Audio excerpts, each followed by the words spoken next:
Mrs. Zainab Mwachuku, were you aware that your husband was a Christian before he proposed to you? I was aware, and it was not a problem to me.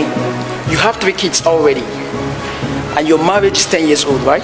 Yes. So why has your husband's religion suddenly become a problem after 10 years of marriage with 3 kids? You were wrong when you said my husband's religion suddenly turned a problem to me. Please quote me right. I filed for divorce because my husband was forcing me to go to church and has turned 2 of my kids against me.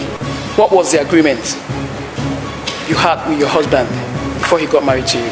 The only agreement I had with my husband was love and understanding. We love each other and vowed never to allow our religion to stop our marriage. Apart from a court marriage, what other marriage did you do with your husband? We had a Christian marriage. A Christian marriage? In a church? Yes. Were you forced to do so? No, I wasn't.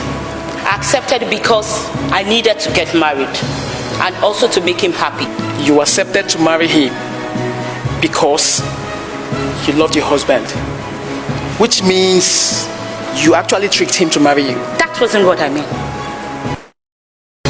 Mr. Lucky Wanchuku, let me ask you the same question my learned colleague asked your wife.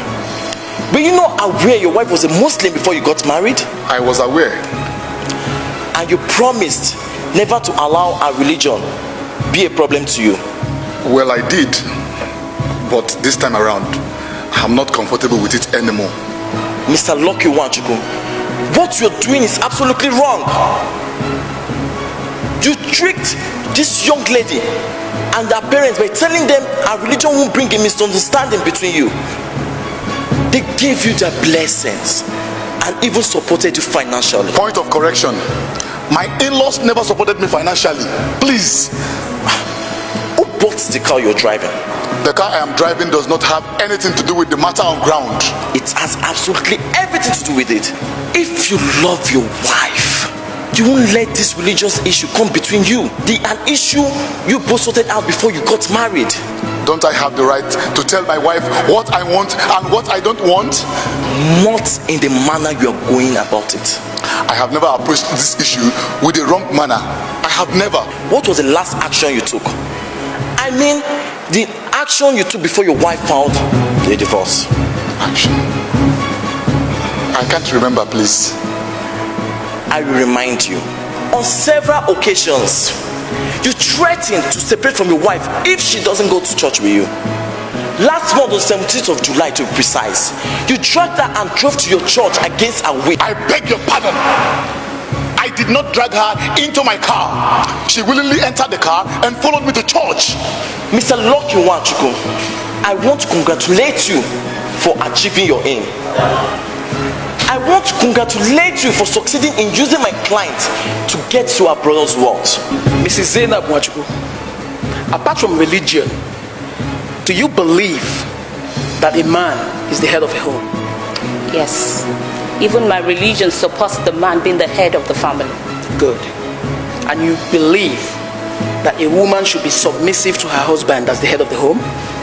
To an extent.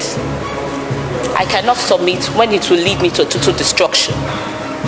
Are you saying a Christian way of life leads to destruction? I have not said so. I would not have married my husband if I believed that Christianity will lead to total destruction. I appreciate his religion, but I cannot force myself into it. I was born a Muslim, and I don't intend to change it. So forcing me out of it is leading me to destruction. Before you got married to your husband, what was your agreement with him? You agreed to leave your Muslim religion and join him in Christianity. I never gave him 100% assurance. But you accepted to join him in Christianity. You even wedded in the church. Did you or did you not? Yes, I did. But I still have a right to change my mind. Besides, Lucky promised me that we never allow religious issues to come between us. He made the promises based on your acceptance to join his religion. Honestly, Lucky is unreasonable here. Why must the foundation of our marriage be based on religious issues, not love? But you can't deny the fact that your husband loves you. We wouldn't be here if he loves me. You filed for a divorce He never did. He was the one that told me to go ahead if I'm not comfortable with this religion. Mrs. Zainab Mwachubu, are you trying to tell this honorable court that you value your religion more than your marriage? I value my marriage. I also value my religion. I can give up anything, but I can never give up my religion. Meaning you are willing to give up your marriage for your religion, but you're no longer interested in the marriage? I'm interested in my marriage because I love my husband. But he may end up destroying our marriage if he keeps on discouraging me from my religion. He never married me because I'm a Muslim. He married me because he loves me.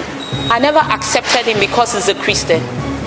What attracted me to him is love. So religion should not be something he should worry about, so that we don't destroy this marriage. What do you really know about love? What is the value of a wife who has totally decided never to be submissive to her husband? And to worsen the situation, you filed for a divorce.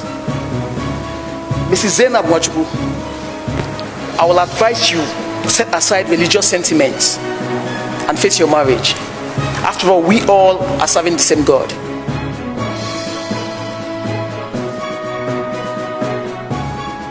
You please tell this honorable court the age bracket of your children. My first child is 4, my second child is 3, and the last 2. And what have you been telling those innocent children about Muslim religion? Nothing. I don't tell them anything. Have you in any way discouraged your children from following their mother to the mosque? Those children are too small to be discouraged or encouraged of anything. I only take my children to church anytime I have a church program. What was the action you took the day you came back and found that your children has been taken, your first and your second child has been taken to the mosque by their mother? I walked into the mosque and took the children home. Why? Isn't it that she doesn't have any right to take them to the mosque? I haven't said so. I did it because I was meant to take the children to church. And I got back home and discovered she had taken the children to mosque against my wish. You are trying to tell me she has no right to take them to the mosque? I am the man of the house, and I believe that my orders should be respected. Is that why you seized your wife's holy Qur'an and all the valuables that belongs to the Muslim religion in her possession? Oh well, she did hers first. She removed all the Christian songs in my house and replaced them with Muslim songs and preaching. My lord, Mr. Lucky has beaten up his wife on several occasions because of her refusal to follow him to church. I beg your pardon. I have never laid a finger on my wife ever since I married her. I know our differences.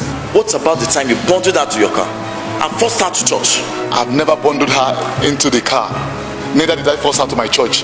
The early stage of your marriage, you never had any problem with your wife's religion. But the moment when children came, you started kicking against her religion and even discouraged her own children from attending mosques for prayers. Mrs. Zainab is your wife and not your slave. I hope you understand the dangers attached to single parents, especially when it has to do with divorce. This is the question Lucky, my husband, was supposed to ask himself before he asked me to file for divorce if I'm not okay with his rules. You will not have blamed me if you know the emotional trauma I have gone through on these religious issues. This whole problem would not have started if he was man enough to stand on his ground. But unfortunately, he's a man that is easily influenced. And I know that he's acting under the influence of his parents.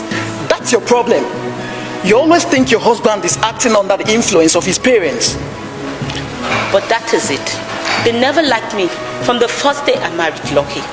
That's a big lie, Mrs. Zainab Mwachubu. I was meant to understand that your mother-in-law was very supportive during your traditional and white wedding. She was all that because I accepted to wed in the church. But her attitude changed the moment I told her that I would never give up my religion for another thing. I want this honorable court to know that I love my husband. But I can never give up my religion for anything because I am a true Muslim. I'm an Hausa by tribe and a Muslim by religion. My husband is Igbo by tribe and a Christian by religion. We knew all this and agreed on a relationship before we got married. My husband promised me that he will never interfere with my belief, and that was the reason I agreed to wed in the church. All of a sudden, the story changed. My husband started complaining about my mode of dressing and the way I pray. To worsen the matter, he bought me a set of clothes that will reveal the vital organs of my body, but I rejected it. Lucky has beaten me up on several occasions. He even tore my veil. He even forced me to observe the Christmas and Easter without observing my own. He seized everything that I have concerning the Muslim tradition in the house. To worsen the matter, his mother started interfering in our marriage. She openly told me to quit either my religion or the marriage. She was even the one that encouraged my husband the day he forced me to the church and seized my Qur'an. She insisted that she will make my marriage unbearable for me if I don't submit to my husband. My Lord, should I be turned to a slave in my marriage? Don't I have my own religion? Is it not better for me to quit this marriage and move on with my life instead of this humiliation in this marriage? There is no doubt I love my husband, but I will never give up my religion for anything.